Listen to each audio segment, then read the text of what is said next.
Good morning students. आज हम लोग भौतिक विज्ञान पार्ट 1 में सरल परिपथ के अंतर्गत सेलों के संयोग के बारे में पढ़ेंगे। जिस प्रकार प्रतिरोधों का संयोग श्रेणी क्रम समांतर क्रम में, धारिता का संयोग श्रेणी क्रम समांतर क्रम में होता है, वैसे सेलों का संयोग 3 क्रम में किया जाता है। एक श्रेणी क्रम, दूसरा समांतर क्रम और तीसरा मिश्रित क्रम है। तो सरल परिपथ का तीसरा क्लास आज हम लोग पढ़ रहे हैं, वैद्युत सेलों का संयोग। वैद्युत सेलों का संयोग क्यों करते हैं, पहले ये जानिए। Combination of electronic cell. तो वैद्युत सेल आप जानते हैं, वैद्युत सेल क्या है, पीछे ही बताया गया है। वैद्युत धारा प्राप्त करने का एक स्रोत है वैद्युत सेल। और सेलों का संयोग क्यों करते हैं, प्रबल वैद्युत धारा प्राप्त करने के लिए सेलों का संयोग किया जाता है। और सेलों के संयोग को बैटरी कहते हैं, ये याद रखिएगा। सेलों के संयोग को बैटरी कहते हैं। जैसे हम लोग टार्च में सेल का प्रयोग करते हैं, उसी प्रकार मोटर कारों में, मोटर वाहनों में, टू व्हीलर में, इन सब में हम वहाँ सेल ना कह के बैटरी कहते हैं, क्योंकि वहाँ पे कई सेलों का संयोग होता है। तो चलिए देखते हैं सेलों का संयोग कब करना उचित है, कब धारा का मान अधिक प्राप्त होगा, कब नहीं प्राप्त होगा, इसके बारे में अध्ययन करते हैं। तो सेलों का संयोग 3 प्रकार से कर सकते हैं। पहला इन सीरीज श्रेणी क्रम में, दूसरा इन पैरेलल समांतर क्रम में, और तीसरा है इन मिक्स्ड ग्रुपिंग मिश्रित क्रम में। तो चलिए देखिए, सबसे पहले श्रेणी क्रम में। इसके लिए फिगर देखेंगे हम लोग। चित्र में दिखाया गया है, यहाँ पे 3 सेल, ये first, second and third cell, ये 3 सेल दिखाया गया है जो कि श्रेणी क्रम में जोड़े गए हैं। श्रेणी क्रम में जोड़ने का तरीका देखिए। ये पहले सेल का धन ध्रुव है, ये ऋण ध्रुव है। तो पहले सेल का ऋण दूसरे सेल के धन से, दूसरे सेल का ऋण तीसरे के धन से, इस प्रकार जोड़ते चले जाते हैं। तो हम मान लेते हैं इस प्रकार 1 2 3 4 5 डॉट डॉट n सेल आपस में श्रेणी क्रम में जुड़े हैं। प्रत्येक का विद्युत वाहक बल कैपिटल E है और प्रत्येक का आंतरिक प्रतिरोध स्मॉल r है, जो एक बाह्य परपथ में प्रतिरोध कैपिटल R द्वारा जुड़ा है तथा यह सेल बाह्य परपथ में I एम्पीयर की धारा भेज रहा है। तो आगे हम लोग बढ़ते हैं। चित्र में n सेल श्रेणी क्रम में जुड़े हैं। प्रत्येक सेल का विद्युत वाहक बल E, आंतरिक प्रतिरोध स्मॉल r है। ये सेल एक बाह्य प्रतिरोध कैपिटल R में वैद्युत धारा भेज रहे हैं। और एक सेल का विद्युत वाहक बल कैपिटल E है, तो n सेल जुड़े हैं, n सेल का विद्युत वाहक बल NE हो जाएगा। एक सेल का आंतरिक प्रतिरोध स्मॉल r है, तो कुल आंतरिक प्रतिरोध n सेलों का NR हो जाएगा। और बाह्य प्रतिरोध आपका कैपिटल R है ही, तो इस प्रकार परिपथ का कुल प्रतिरोध हो जाएगा NR प्लस कैपिटल R। ये है। आगे आपका है, अतः हमको हमेशा प्राप्त करना है वैद्युत धारा का मान। परिपथ में वैद्युत धारा यदि I हो तो I बराबर हम जानते हैं V/R होता है, जहाँ V विभव है और R प्रतिरोध है। तो यहाँ पे कुल विद्युत वाहक बल अर्थात विभव आपका NE है, तो हो जाएगा NE बटे कैपिटल R मीन्स कुल प्रतिरोध। कुल प्रतिरोध आपका है परिपथ का NR प्लस कैपिटल R।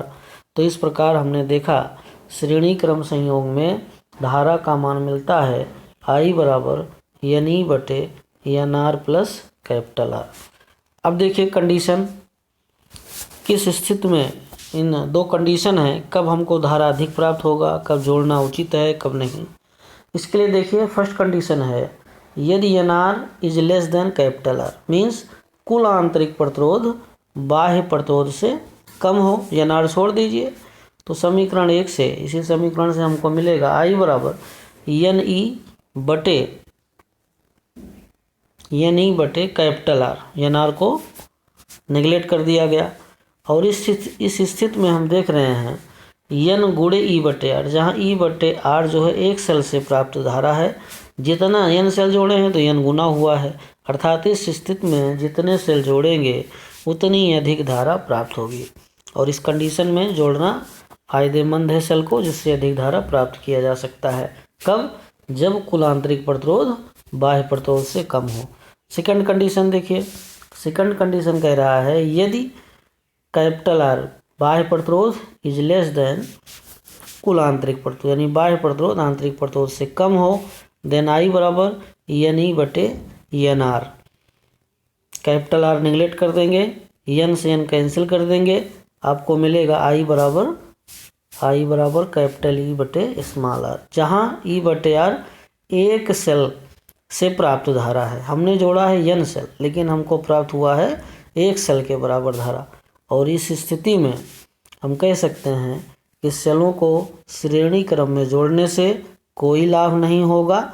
इस स्थिति में कितना भी सेल श्रेणी क्रम में जोड़े, हमें केवल एक सेल के बराबर धारा प्राप्त होगी। तो श्रेणी क्रम में जोड़ने से कब लाभ प्राप्त होगा? जब आपका आंतरिक प्रतिरोध बाह्य प्रतिरोध से कम हो तब लाभ होगा।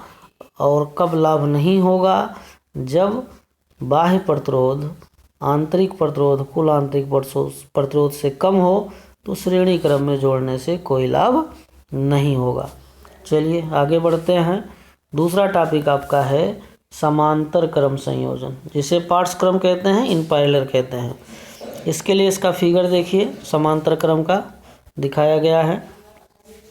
और इसमें हम लोग देख रहे हैं कि समांतर क्रम में सभी सेलों का, ये पहला सेल है, ये दूसरा सेल है, ये तीसरा सेल है, सभी सेलों का धन ध्रुव, ये सभी सेलों का धन ध्रुव एक बिंदु से जोड़ा गया है, नाम लगे देते हैं ए। और सभी सेलों का ऋण ध्रुव दूसरे बिंदु बी से जोड़ा गया है। और फिर इनको एक बाह्य प्रतिरोध कैपिटल आर और एक कुंजी के द्वारा जोड़ दिया गया है, जो यह सेल समांतर क्रम में जुड़ा है और बाह्य परपथ में आई एम्पीयर की धारा प्रवाहित कर रहा है। फिगर अपने नोट्स बुक में बना लेंगे। आगे हम लोग बढ़ते हैं। वही लिखा है कि इस क्रम में सभी सेलों के धन ध्रुव एक बिंदु से तथा ऋण ध्रुव दूसरे बिंदु से जुड़े जाते हैं। मान लेते हैं एन सेल समांतर क्रम में जुड़े हैं। प्रत्येक का विद्युत वाहक बल कैपिटल ई है और आंतरिक प्रतिरोध स्मॉल आर है। यह एन सेल की बैटरी एक बाह्य प्रतिरोध कैपिटल आर से जुड़ा है। अब यहाँ विशेष ध्यान दीजिए, चूँकि सेल किस क्रम में है? समांतर क्रम में जुड़े हैं।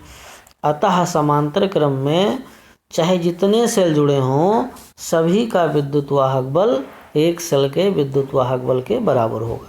जैसे श्रेणी क्रम में एन सेल था तो एन सेल का विद्युत वाहक बल एन ही हुआ था, लेकिन यहाँ एन सेलों का भी विद्युत वाहक बल एक सेल के अर्थात कैपिटल ई के ही बराबर होगा। और इस प्रकार समांतर क्रम में सेल जुड़े हैं एन, तो एन सेलों का तुल्य आंतरिक प्रतिरोध हम जानते हैं समांतर के लिए होता है 1/r equal to 1/r1 plus 1/r2 and so on.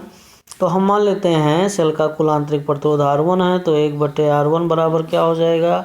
1/r plus 1/r plus plus कहाँ तक? एन सेल जुड़े हैं तो एन तक हो जाएगा। इस प्रकार 1/r1 इक्वल टू कहाँ तक जुड़ा है? एन तक हो जाएगा n/r। अर्थात परिपथ का कुल प्रतिरोध R1 बराबर यहाँ से क्या मिलेगा? R1 हो जाएगा R/n, पलट जाएगा। तो इस प्रकार समांतर क्रम में हमने देखा कि आंतरिक प्रतिरोध निकला R/n, बाह्य प्रतिरोध ऑलरेडी कैपिटल R है ही, तो परिपथ का कुल प्रतिरोध हो जाएगा आपका R/n प्लस कैपिटल R। ये परिपथ का कुल प्रतिरोध हमको मिल जाएगा। पूरे परिपथ का इतना प्रतिरोध है।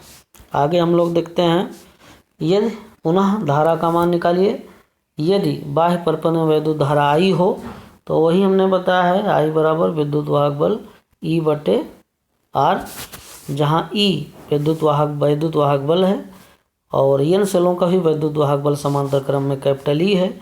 और परिपथ का कुल प्रतिरोध पीछे बताया गया R/n प्लस कैपिटल R है, ये रख दिया गया। तो आई बराबर हो जाएगा आपका कैपिटल ई बटे, इसको तिरछा गुणा कर दीजिए तो R प्लस NR/n हो जाएगा, या n ऊपर मल्टीप्लाई होगा तो हो जाएगा एन ई बटे are plus N R.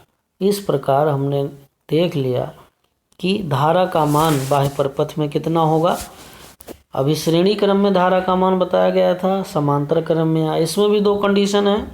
Condition देखिए क्या कहता है, यदि small R is less than capital R, this means आंतरिक प्रतिरोध बाह्य प्रतिरोध से कम हो, तब क्या होगा। हम स्मॉल आर को यहाँ निगलेक्ट कर देंगे तो मिलेगा आई बराबर एन ई बटे एन कैपिटल आर। तो इस प्रकार देखेंगे कि एन से एन कैंसिल हो जाएगा, तो आई बराबर केवल क्या बचेगा, ई बटे आर। अर्थात हमने देखा ई बटे आर एक सेल से प्राप्त धारा है, एन सेल जोड़े हैं लेकिन एक सेल के बराबर धारा प्राप्त हुआ। अर्थात जब आंतरिक प्रतिरोध बाह्य प्रतिरोध से कम होगा तब इस कंडीशन में सेलों को समांतर क्रम में जोड़ने से कोई लाभ नहीं होगा। यानी चाहे जितना भी सेल जोड़ें हमको केवल एक सेल के बराबर धारा ही प्राप्त होगी। सेकंड कंडीशन देखिए, कह रहा है कि यदि small R is greater than capital R, means आंतरिक प्रतिरोध बाह्य प्रतिरोध से अधिक है, बाह्य प्रतिरोध कम है, कैपिटल आर को निगलेक्ट कीजिए, तो हमको क्या मिलेगा, आई बराबर, कैपिटल आर निगलेक्ट करेंगे तो आई बराबर मिल जाएगा एन ई बटे आर। ये लिखा है एन ई बटे आर, जहाँ ई बटे आर एक सेल से प्राप्त धारा है, गुणे एन है, जितना सेल जोड़ेंगे धारा का मान बढ़ता चला जाएगा। अर्थात बाह्य प्रतिरोध कम होने से, कंडीशन क्या निकला, बाह्य प्रतिरोध कम होने से प्रतिरोधों को समांतर क्रम में जोड़ने से लाभ होगा, जितना सेल जोड़ेंगे उतना अधिक धारा प्राप्त होगा। और इस प्रकार हमने श्रेणी क्रम और समांतर क्रम में सेलों का संयोग देखा और इसको अपने नोट्स बुक में आप लोग नोट कर लेंगे, इम्पॉर्टेंट है सब। और इस पर आधारित न्यूमेरिकल, डेरिवेशन, सेलों का संयोग सब पूछा जाता है। वीडियो को पुश करके नोट कर लीजिएगा और तैयार कर लीजिएगा, इम्पॉर्टेंट है। धन्यवाद।